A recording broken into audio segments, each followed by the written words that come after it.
우리가 세상을 살면서 여러 가지 힘들고 어려운 일들이 있지만은 인간관계가 제가 볼 때는 거의 제일 힘들지 않을까 그런 생각을 좀 해봅니다. 직장에 가서 직장에 있는 동료들과 이렇게 좀 안 맞거나 또 상사와 이렇게 트러블이 생기게 되면 굉장히 힘들죠. 그런데 직장은 그런 일이 생기면 그만두면 되고 또 그만둘 수도 있지만 가정에서 만약에 그런 일이 생기면 배우자와의 어떤 문제 아니면 가족들과의 소통의 문제, 인간관계가 이게 잘 안 맞으면 그것으로 겪는 이 심적인 고통은 굉장히 이제 큽니다. 그래서 많은 사람들이 좋은 인간관계를 유지하기 위해서 공부도 하고 노력도 하고 또 뭐 그럽니다. 싸우면서 살고 싶은 사람이 어디 있겠어요? 기분 좋게 서로 잘 지내고 싶지. 그런데 좋은 인간관계를 유지하는 그 비결들이 있다고들 얘기해요. 그 세 가지의 전제가 있는데요. 하나는 스스로 그런 생각을 하면 인간관계가 좀 좋게 된다는 거죠. 하나는 저 사람은 절대 내 마음을 모른다. 알아줄 거라고 기대하지 말라는 거죠. 또 하나, 둘째는 나는 절대로 저 사람을 변화시킬 수 없다. 그리고 마지막 하나는 우리는 서로 언제든지 먼저 떠날 수 있다라는 전제를 하라는 거예요. 근데 얘기만 듣고 보면 되게 파국적이죠. 어디 무서워서 살겠습니까? 서로 체념하라는 얘기가 되잖아요. 그런데 여러분 한 번 더 생각을 해보면 이것을 인정하지 못해서 일어나는 문제들이 많거든요. 저 사람은 절대로 내 마음을 다 이해하지 못해. 그런데 내가 이렇게까지 했는데 저 사람이 내 마음을 이해 못하나? 이것 때문에 왜 그러지? 의심이 생기고 서운한 마음 생기는 거거든요. 내가 이렇게까지 했는데 너 변하지 않니? 자식들의 어떤 그런 모습, 내가 이렇게까지 참고 이렇게까지 인내했는데 전혀 변하지 않는 옛날 모습들이 막 튀어나오는 걸 보면서 그런 배우자를 보면서 실망하고 서운하고 그리고 너는 영원할 줄 알았는데 너는 흔들리지 않을 줄 알았는데 우리는 영원할 거라고 생각했는데 오래 갈 거라고 생각했는데 그렇지 못해져 가는 여러 가지 상황이나 모습을 보면서 충격을 많이 받고 자 그렇게 되면 어떻게 되냐면 말과 행동에 힘이 들어가요. 서로 편안하게 대화가 안 되고 자꾸 상대를 자극하게 되고요. 그리고 막 나의 어떤 울분을 막 담아 표현하기 위해서 머리 쓰게 되고요. 행동도 마찬가지고 가식적인 행동하게 되고요. 막 복수하는 마음을 가지고 자기가 원치 않는 그런 행동들을 막 하게 되고요. 말과 행동에 힘이 들어가니까 우리 자신이 힘이 들어요. 우리 자신이 힘이 드니 좋은 관계가 이루어질 수가 없죠. 왜냐하면 내가 너그럽질 않으니까. 내 마음이 편안하질 않는데 주변하고 관계가 좋을 리가 없죠. 그래서 아마 사람들이 저 사람이 내 마음을 알아줄 거라고 생각하지 말아라. 그리고 네가 저 사람을 변화시킬 거라고 믿지 말아라. 그리고 언제든지 서로 떠날 수 있음을 인정해라. 그렇게 되면 어떻게 됩니까? 내가 어느 정도 나 자신의 마음을 지킬 수가 있는 거죠. 사실 목회자와 성도의 관계도 그런 부분이 있어요. 성도님들이 절대로 제 마음을 다 알 수 없죠. 그런데 그뿐 아니라 저도 여러분의 마음을 다 알 수는 없죠. 그리고 우리는 언제든지 서로 먼저 떠날 수도 있습니다. 그런 거 인정해야 돼요. 너는 그러지 않겠지. 사실 그런 생각이 얼마나 우리를 힘들게 합니까? 그뿐만 아니라 변하지 않는 성도의 모습을 보면서 좌절하는 목회자도 우습고 또 목회자의 모습을 보면서 실망하고 절망하는 성도들도 불쌍하고 서로 그런 거죠. 그러면 결국 이러한 이야기는 뭐냐면 상대에 대해서 기대하지 말고 그냥 포기해라 라고 받아들이기가 쉬운데 그렇게 살면 일반 사람이죠. 세상 사람들은 그렇게 합니다. 그래서 한 가정에 이루고 살지만 한 가정에 두 집이 사는 경우도 있어요. 아내와 남편이 따로따로 지내고 서로 터치하지 않고 무시하고 그림자 취급하고, 근데 그게 행복한 건 아니잖아요. 그러려고 결혼한 것도 아니고, 성도들과 목회자의 관계도 성도들이 뭘 하든지 목회자가 그냥 모른 척하고, 목사님이 뭘 하시든지 성도들은 무시하고 본인들끼리만 잘 지내고, 사실 그게 겉으로 평화로워 보이긴 하지만 그게 옳은 거는 아니고 건강한 것도 아니죠. 세상 사람들은 달리 방법이 없으니까 서로에 대해서 인정하고 포기하고 체념하고 자신의 건강을 먼저 챙기는 방식으로 살지만, 우리 믿는 사람들은 그렇지 않아요. 여러분, 절대 상대방은 내 마음을 알 수 없죠. 그리고 나는 상대를 변화시킬 수 없죠. 그러나 주님은 알아주시거든요. 주님은 사람을 변화시키는 능력이 있으세요. 그리고 우리가 헤어지던 만나던 그 가운데서 어떤 상황에서도 주님은 영광을 받으실 수 있고요. 그래서 우리는 우리들의 그러한 문제를 주님께 맡겨야 합니다. 주님께 맡기고, 우리가 주님과 함께 바울이 얘기했던 것처럼 십자가에 못 박혀서 우리가 주님과 함께 죽으면, 그래서 더 이상 그러한 문제들이 우리를 건드리거나 아프게 하지 못하는 거죠. 그러면 주님이 주시는 행복한 삶을 누릴 수가 있는 것이에요. 사랑하는 성도 여러분, 사실 저에 대해서 이 오늘 말씀을 준비하면서 여러 가지 생각을 하고, 일부 예배 때까지도 이런저런 고민, 생각이 좀 많았습니다. 원래 예배할 때에 예배 인도자는 다른 생각이 절대로 나면 안 되거든요. 다른 생각이 나면 요즘 아이들이 많이 쓰는 말로 절어요. 실수를 해요. 자꾸 틀리고 딴 생각이 들어오면. 근데 일부 예배 하면서까지도 자꾸 이런저런 생각이 들더라고요. 과연 나는 어떤 사람이었나? 나는 성도들에게 어떤 목회자로 비춰졌을까? 성도들은 어떤 마음일까? 나는 어떤 생각일까? 이런 마음들이 설교를 준비하고 그 여운이 아직도 남아서 좀 그렇더라고요. 돌이켜보면 저는 좋은 사람이기를 원했던 것 같아요. 어려서부터 그랬습니다. 어려서 착한 아이라고 칭찬을 받는 게 좋더라고요. 그래서 착한 사람으로 살려고 많이 노력을 했습니다. 좀 더 가식적으로 보이더라도 다른 사람들에게 착한 사람으로 보이려고 무던히 노력을 했던 것 같아요. 목회자가 되어서도 성도들에게 착한 목사님이, 좋은 사람이 되고 싶어서 많이 노력을 했는데, 그런 것들이 그렇게 제가 원하는 만큼 되어지지는 않더라고요. 그래서 좋은 사람이 되려고 그렇게 성도들을 섬기고 또 여러 가지 일들을 했는데, 어떤 때는 무심한 분이라는 소리도 듣고, 어떤 때는 이기적이라고 하는 이야기도 듣고, 그래서 모든 사람에게 좋은 사람이 되려고 나름 무던히 노력했는데 그렇게 썩 성과가 좋지는 않았던 것 같아요. 그리고 나서 인생의 나이가 어느 정도 들어가고 되니 이제는 이제 바뀌었어요. 옛날 애기들은 꿈이 뭐야? 그럼 대통령이요. 그러다가 그 다음 이제 나이 먹고 좀 현실에 눈을 뜨게 되면 꿈이 뭐야? 그러면 직장이나 좀 갔으면 좋겠어요. 이런 걸로 바뀌지 않습니까? 그것처럼 저도 모든 사람에게 좋은 사람이라고 인정받는 그런 모습으로 살다가 요즘에는 적어도 이런 사람은 되지 말아야지. 요즘엔 꿈이 좀 그렇게 바뀌었습니다. 그래서 나 이런 사람은 되지 말아야겠다. 이런 생각을 해요. 그러면서 요즘에 또 가지고 있는 생각이, 좋은 사람이 되는 거가 모든 사람에게 좋은 사람이 된다는 건 사실 있을 수 없는 일이니까, 모든 사람에게 좋은 사람이 될 수는 없어도 제 인생의 이제 마지막 결심, 옳은 사람은 돼야 되겠다. 주님 앞에서. 이제 주님 만날 날이 우리 모두에게 있지만은,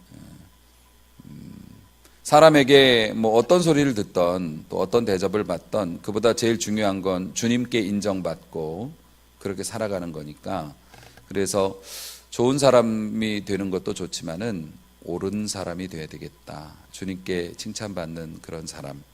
그러면 사람에게 위로와 대접은 못 받아도 하나님의 위로와 상급은 있을 테니까.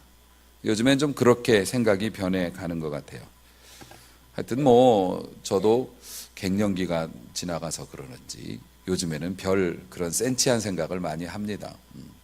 요즘 여러분의 관심은 무엇인가요? 여러분의 요즘의 최대의 어떤 고민이나 또 여러분의 가장 흥미를 끄는 일이나 아니면 여러분이 가장 스트레스를 받는 그 민감한 문제가 무엇이 있나요? 그거야 이제 다 다르죠. 어떤 분은 정말로 직장에서 막 갈등, 어떤 분은 목표하고 있는 뭐 어떤 준비 이런 것에 대해서 막 조급함, 또 어떤 분들은 가족들과의 관계, 어떤 분은 미래에 대한, 어떤 분은 건강에 대한 뭐 많은 그런 것들이 있죠. 우리가 무엇에 붙잡혀 있는지 주님은 이 시간 돌아보라고 말씀하십니다. 너는 지금 무엇에 붙잡혀 있니? 세상에 우리를 붙잡는 것들이 많은데요. 그 중에 제일 광범위하고 큰 게 뭐냐면 두려움이에요. 너는 왜 물건을 훔쳤니? 라고 물어보면 굶는 게 두려워서요. 가난해지는 게 두려워서 훔쳤습니다. 너는 왜 그런 행동을 했니? 제가 무시당하는 게 두려워서요. 제가 인정받지 못하는 게 두려워서 그렇게 했습니다. 두려움 때문에 일어나는 정말 많은 부작용들이 있습니다. 오늘 이 본문도 두려움에 사로잡힌 사람의 이야기잖아요. 사도 베드로는 교회사에서 아주 굉장히 큰 역할을 한 사람입니다. 성경에서 그에 관한 기록도 굉장히 많고요. 정말 위대하고 훌륭한 사람이죠.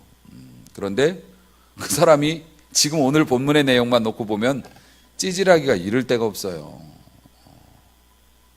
모른답니다. 예수님을 3년 동안 따라다니면서 예수님께로부터 교육받고 심지어는 제자들 중에서 제일 수제자라고 자기 스스로가 막 하면서 다른 모든 여기 있는 사람이 다 주님을 버릴지라도 나는 버리지 않을 거라고 호언장담했던 베드로가 뭐 오늘 읽은 이 내용은 워낙 유명해서 아저씨 저기 있는 사람하고 같이 다니던 분 아니에요? 나 아니다. 다른 여종이 와갖고 얘기합니다. 저 사람하고 한패예요. 이 아저씨 사투리 쓰거든요. 갈릴리 사투리. 이 아저씨 지금 말하는 거 봐요. 사투리 쓰잖아요. 저 아저씨랑 한패예요. 아니라고요. 나는 모른다고요. 사람들이 와서 둘러싸면서 얘기합니다. 이제 보니까 같이 다니던 사람이네. 그랬더니 우리 눈을 의심합니다. 베드로가 저주하여 이르되. 저주하여 이르되라는 거는 예수님한테 욕했다는 거예요. 예수님한테 욕하면서 저는 모른다고 그랬어요. 베드로가 세상에 그 멋진 사람이 예수님에 대해서 그런 행동을 해요. 왜 그랬을까요? 베드로는 두려웠죠. 같이 붙잡혀서 죽을까봐, 매맞을까봐, 한패되어서 예수님하고 같이 그렇게 될까봐 두려웠죠. 사실 베드로라고 하는 사람은 참 정감이 가는 분이에요. 왜냐하면 우리하고 닮은 구석이 많아요. 일단은 착했어요. 베드로는. 구원은 아무나 다 받을 수 있어요. 아무나는 아니죠. 하나님께서 정하신 사람에게 구원이 임하는데 스펙은 그렇게 중요하지 않다고요. 그런데 사명이나 하나님께서 귀한 일에 쓰시는 분들은 착한 분들이 많아요. 사실은 성격이 좀 모가 나서 그렇지 착해. 기본이 착해요. 우리 성도님들이 그러시듯이 베드로도 착한 사람이에요. 그리고 그 의리가 있어요. 간사하지 않았어요. 그래서 베드로는 뭔 일이 있으면 자기가 앞장서려고 했고요. 기왕 주님 섬기는 거 주님 가장 가까이 가서 그냥 유리하든 불리하든 도움이 되든 안 되든 내가 주님 섬기기로 했으니까 하면서 충실하게 섬겼어요. 참 좋은 분이에요. 아마 그래서 예수님이 주저함 없이 베드로를 부르셨고 가까이 하셨는지도 몰라요. 그런데 베드로가 여러 번 실패하거든요. 사실 이것뿐만 아니라 그 전에도 예수님께서 사역 말기에 그동안에는 은유 비유로 말씀하시다가 이제 나 조금 있으면 죽을 거야. 너희들을 위해서 죽는다. 그렇게 말씀하실 때 베드로가 그런 일은 일어나지 않을 겁니다. 왜냐하면 제가 막을 거니까요. 그랬다가 예수님께 칭찬은커녕 사탄아 내 뒤로 물러가라 이래가지고요. 베드로 시험 들어서 교회 떠나죠. 만약에 제가 여러분한테 제 의견에 반대했다고 사탄이세요? 이렇게 얘기하면 여러분들 교회 못 다니죠. 베드로 큰 시험 들었죠. 그런데 안 떠나거든요. 착해서 그래요. 그냥 꿍 하고 삼키고 말아요. 그뿐만인가요? 예수님께서 겟세마네 동산에서 마지막에 기도하자고 3번이나 좀 중요하니까 기도 좀 하자고 그러는데 베드로는 그렇게 못했어요. 그냥 콜콜 잠을 잤습니다. 앞장서서 잠을 잤어요. 또 예수님이 체포되실 때 베드로는 칼을 휘둘렀죠. 의리가 강해가지고 우리 예수님한테 감히 너희가 뭔데 손을 대, 그리고 칼을 휘둘렀어요. 칼을 휘둘렀는데 아시다시피 그 말고라고 하는 사람의 귀를 잘랐죠. 베드로가 뭐 무협지에 나오는 검수를 하는 사람도 아니고 어부였는데 칼을 가지고서 움직이는 사람의 귀를 정확히 잘라낼 수 있나요? 아니에요. 그냥 막 눈 감고 휘두른 겁니다. 사람 죽일 뻔했어요. 한마터면 사람 죽일 뻔했다고요. 누가요? 교회 장로님이 사람 죽일 뻔했다고. 베드로가 그런 실수도 했습니다. 그뿐만입니까? 오늘 본문에처럼 예수님을 3번은 완전수거든요. 누구도 부정할 수 없이 예수님을 부인하는 실수도 합니다. 베드로의 신앙도 무너졌지만 인격이 무너졌어요. 파렴치하잖아요. 예수님하고 눈 마주치고 욕하면서 모른다 그랬어요. 예수님을. 누가요? 베드로가. 인격도 무너진 거거든요. 베드로가 생각해도 부끄러운 일이죠. 그런데 사실 이게 뒷심이 없었어요. 여러분, 신앙생활도 그렇고 인생의 중요한 일들도 그렇지만 순간적인 찰나에 이게 결정이 됩니다, 여러분. 그래서 그 기회가 왔을 때 이게 내 거가 될 것 같으면은 나중에 보면 나도 놀랄 정도의 용기와 담력을 가지고 제가 할게요. 그거 제가 하고 싶습니다. 라고 붙잡는 경우가 있고요. 또 안 될 때는 누가 봐도 내가 할 수 있고 내가 해야 되는 일인데도 어버버버 하다가 이 기회를 놓치는 경우가 있어요. 아주 중간에서 베드로 같은 경우에도 반드시 부정을 하고 부인을 할 거야. 이러고 따라간 건 아니거든요. 예수님 어떻게 됐나 궁금해가지고 거기까지 따라갔대요. 다른 제자들은 다 도망갔어요. 근처에 있지도 않았어요. 그런데 베드로는 의리가 있어서 따라갔죠. 어떻게 되나 보려고 앉았다고 그랬어요. 그 내용이 58절에 나와요. 베드로가 멀찍이 예수를 따라 대제사장의 집 뜰까지 들어갔어요. 그 결말을 보려고 안에 들어가 하인들과 함께 섞여서 앉아 있었습니다.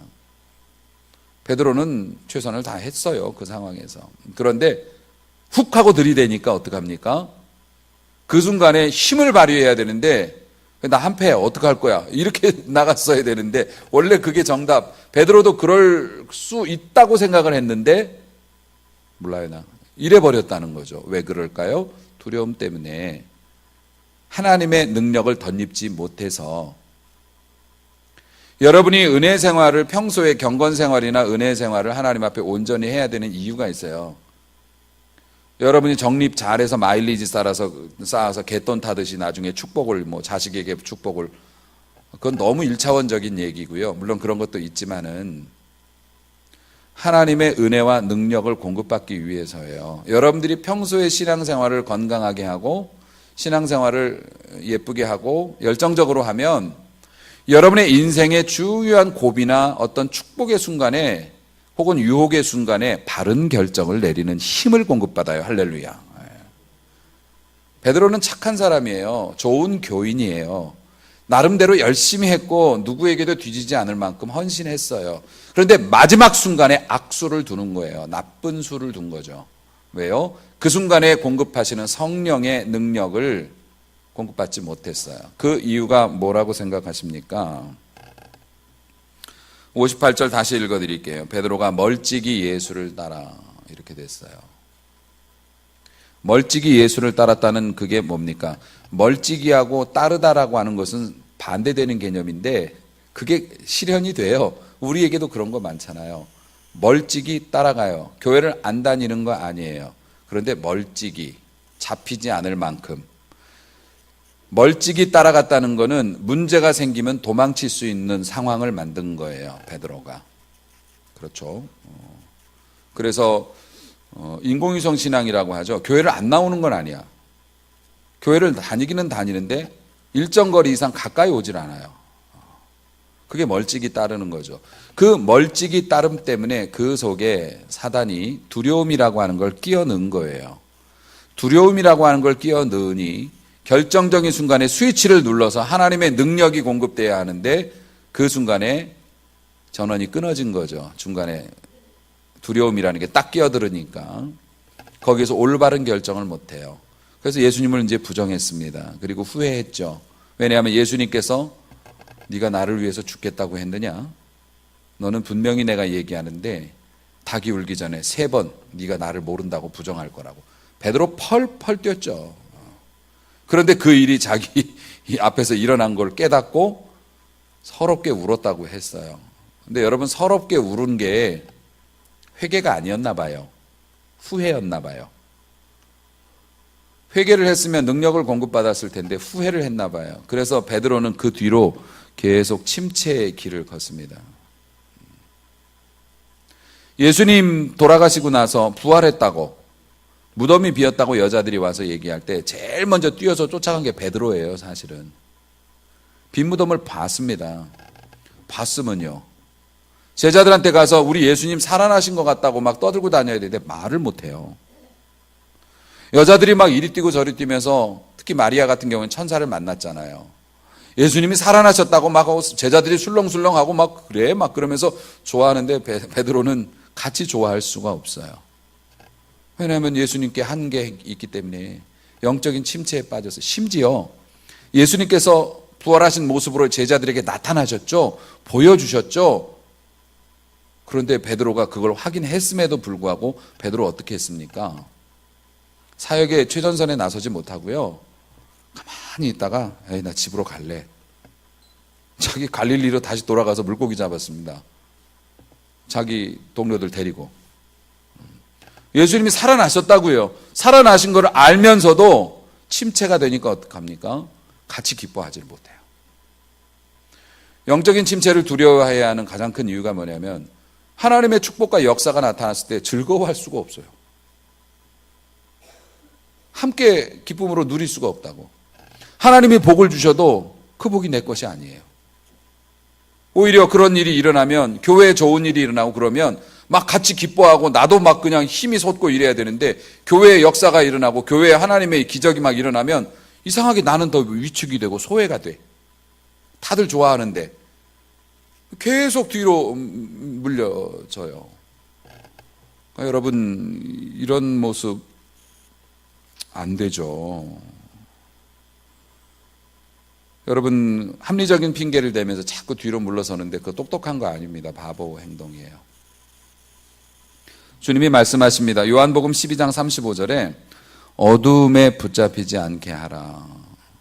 영적인 침체를 조심하라는 말씀이고요, 두려움에 붙잡히지 말게 하라는 말씀이시고요, 어둠에 다니는 자는 그 가는 바를 알지 못하느니라 라고 말씀하세요. 영적인 침체에 사로잡히거나 두려움에 사로잡히면 어두운 사람은 가는 바를 알지 못해. 내가 어디로 가는지, 앞에 뭐가 있는지를 모른다고요. 결론은 어떻게 됩니까? 여러분, 눈 감고 집에 한번 밖으로 나가보세요.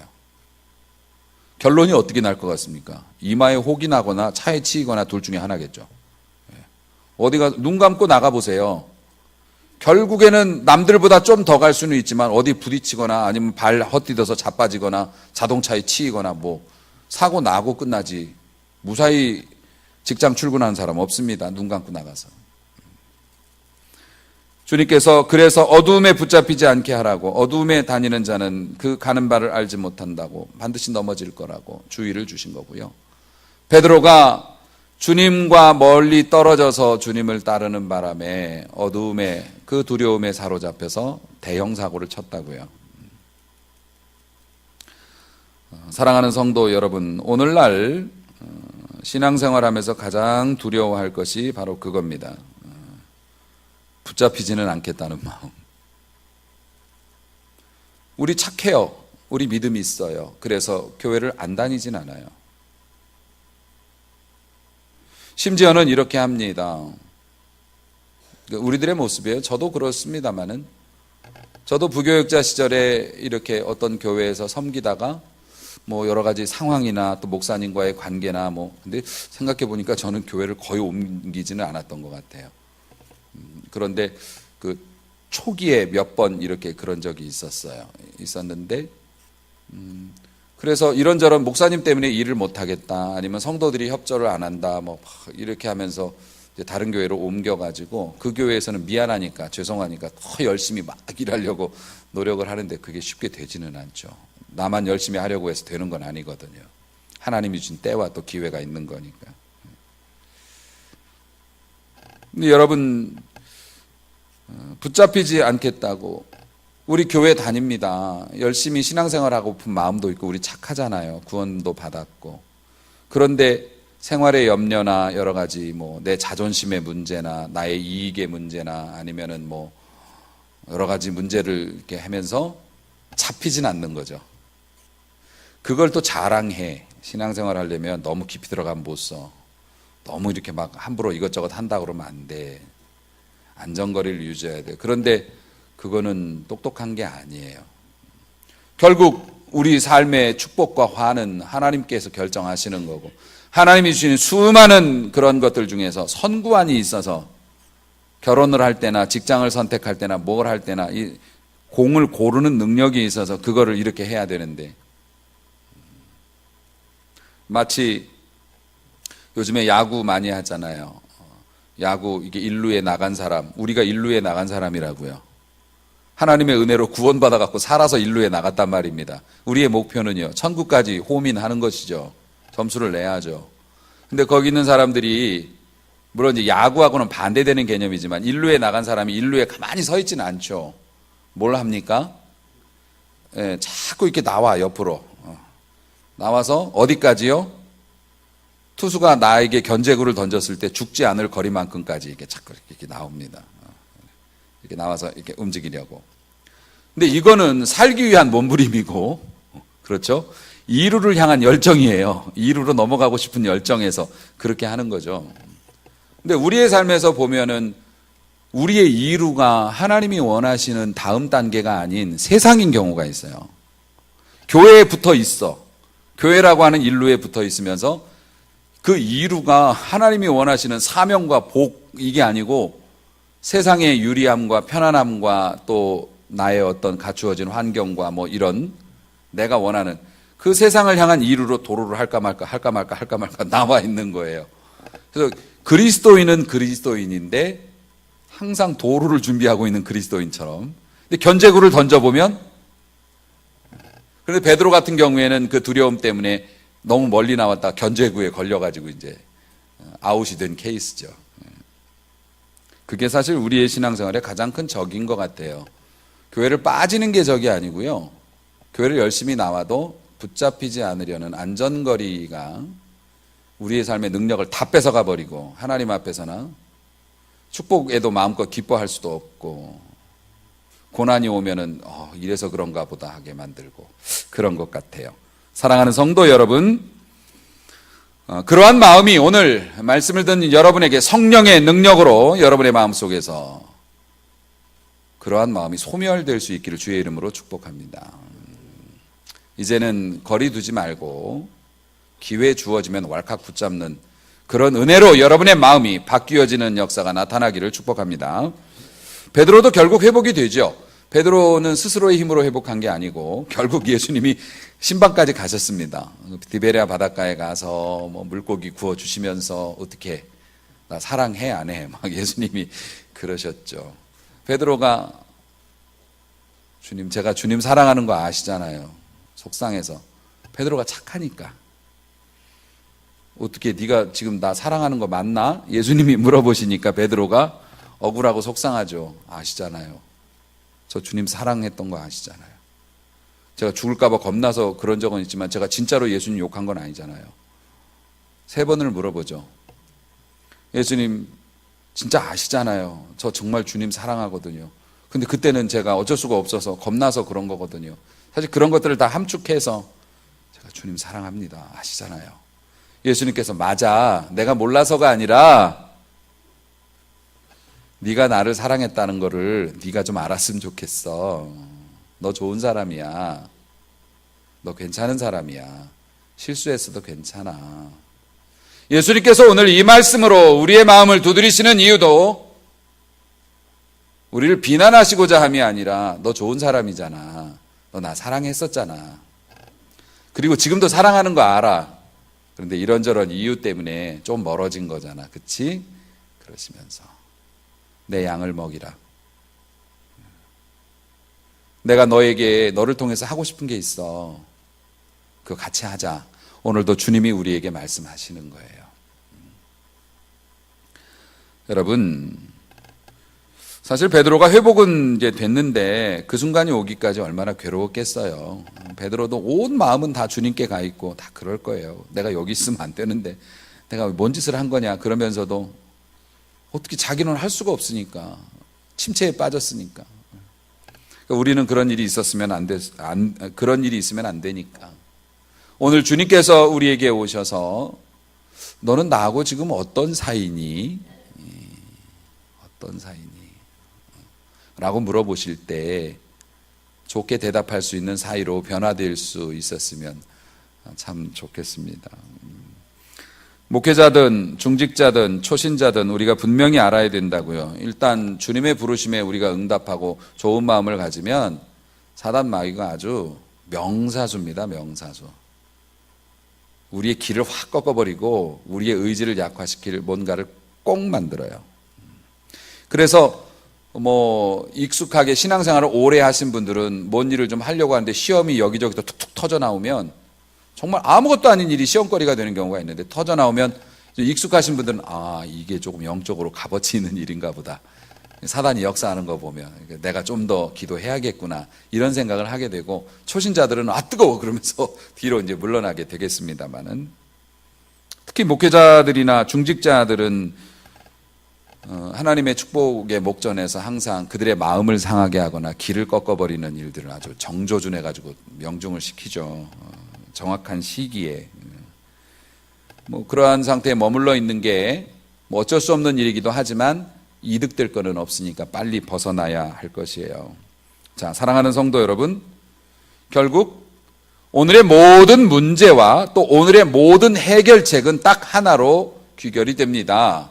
여러분이 가지고 있는 지금 아픔이나 고통, 두려움이나 서운함, 여러분이 가지고 있는 신앙의 열정, 그런데 그것과 어울리지 않는 현재의 나의 선택과 삶, 이러한 모든 것이 제자리로 돌아갈 수 있는 유일한 단 하나의 방법, 이게 뭡니까? 여러분이 가지고 있는 안 좋은 모든 문제의 원인이자 그 문제를 해결할 수 있는 단 하나의 방법, 베드로가 멀찍이 예수를 따라가 이 요구를 없애야 되는 거죠. 그리고 그 없애야 될 기회는 지금입니다. 예수님께서 필요하셔서 여러분의 삶에 이 말씀을 던지시는 것이기 때문에 오늘 이 예배를 통해서, 이 말씀을 통해서 주님께서는 네가 날 사랑하느냐? 난 네가 좋은 사람이라고 생각해. 그런데 네가 날 사랑하느냐? 너 지금 나하고 어떤 거리에 있니? 라고 물어보고 계시는 거거든요. 요즘에 참 정감 안 가는 것들이 많지만은 문구류도 정감이 안 가는 게 많아요. 포스트잇이라고 있죠. 포스트잇이라고 있는데 그 포스트잇이 뭐냐면은 그 끈끈이가 붙어 있어서 종이를 갖다 이렇게 붙이면 딱 붙어요. 그런데 포스트잇의 장점이 뭐냐면 띄면 흔적이 안 남아요. 그래. 사랑했으면, 함께 했으면 흔적은 좀 남아줘야 되는 거 아니에요? 만남도 헤어짐도 어쩌면 그렇게 깔끔한지, 어쩌면 그렇게 쿨한지, 사실 그거는 아닌 것 같아요. 끈끈하기로 말하면 우리 예수님만큼 끈끈한 분이 계실까요? 베드로에게 찾아가시고 도마에게 와가지고 봐 이러면서, 아니 예수님 사람이 없는 것도 아니고 너는 이래서 틀렸고 넌 저래서 됐고 이러셔도 되는데, 한번 선택하신 그 제자들 사람 만드시고 일꾼 만드시느라고 예수님께서 몸을 낮추시고 부활하셔서까지도 여기저기 찾아다니시면서 뒷수습하시고 포스트잇 같은 사랑은 아니신 것 같아요. 흔적은 남아있죠. 사랑하는 성도 여러분, 우리 한 교회의 한 가족이 되었고, 이게 얼마나 우연이라고 말하면 안 되죠. 하나님의 크신 사랑과 섭리죠. 우리가 또 이러한 건강한 몸과 마음으로 이런 예배에 참석해서 말씀을 듣는다는 것도 하나님의 크신 사랑이시죠. 우리가 주를 알고 주를 믿고 오늘까지 신앙인의 모습으로 살아오는 거 하나님의 큰 은혜입니다. 그런데 이게 뭐 포스트잇도 아니고 똑 떨어질 수 있는 건가요? 아니죠. 하나님은 여러분 그렇게 대하시지 않으시거든요. 그렇기 때문에 여러분 오늘 말씀 들으시고 내 삶의 원인을 다른 사람에게 찾거나 배우자에게 찾거나 목회자에게 찾거나 무슨 환경에 돌리지 마시고요. 그러면 영원히 힘들어요. 답은 없습니다. 우리 주님이 도와주셔서 내가 힘이 더 세지면 되는 거잖아요. 내가 더 품을 수 있으면 되는 거고 내가 죽으면 되는 거니까. 그 능력은 주님이 주시니까 오늘도 그거 믿으시면서 주님, 제가 주님을 더 꼭 끌어안기 원합니다. 주님께 그냥 간 보지 아니하고 주님을 움켜쥐고 싶습니다.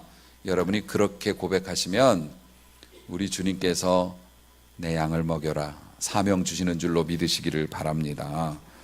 연약함도 참아주시고 실수도 참아주시고 회개하는 사람 용서해 주시죠. 하지만 주님 물렁물렁하게 우습게 보시면 안 돼요. 주님께서 참지 않으시는 것도 있어요. 그게 뭐냐면 진실하지 못한 거하고 미지근한 거, 그건 주님께서 굉장히 힘들어하세요. 그래서 네가 이같이 미지근하여 더웁지도 아니하고 차지도 아니하니 내 입에서 너를 토하여 내치리라. 이거 되게 중요한 말씀입니다. 진실하지 못함과 내 감정에 진실하고 주님의 부르심에 진실해야 돼요. 그리고 미지근한 것들을 빨리 벗어내지 않으면 그것이 우리를 부패하게 만들 겁니다. 여러분은 무엇에 지금 사로잡혀 있나요? 무엇이든지 좋지 않은 것에 사로잡혀 있다면 우리 자신을 돌아보세요. 분명히 주님과 거리가 좀 있을 거예요. 여러분 뭐가 됐든지 간에 주님께서 보여주시는 거 찍어서 맛만 보지 마시고 그냥 끌어안으시기를 축원합니다. 그렇게 하면 하나님께서 여러분의 삶에 새로운 능력을 주시고 결정적인 순간에 복이 될 만한 것을 선택할 수 있는 힘과 지혜도 주시고요. 용기도 결단도 주셔서 여러분의 삶이 막 아름답게 변해가는 것을 맛보게 될 줄로 믿습니다. 무너진 나를 오늘도 받아주시는 주님을 더 가까이 섬기는 축복 받으시기를 주의 이름으로 축원합니다.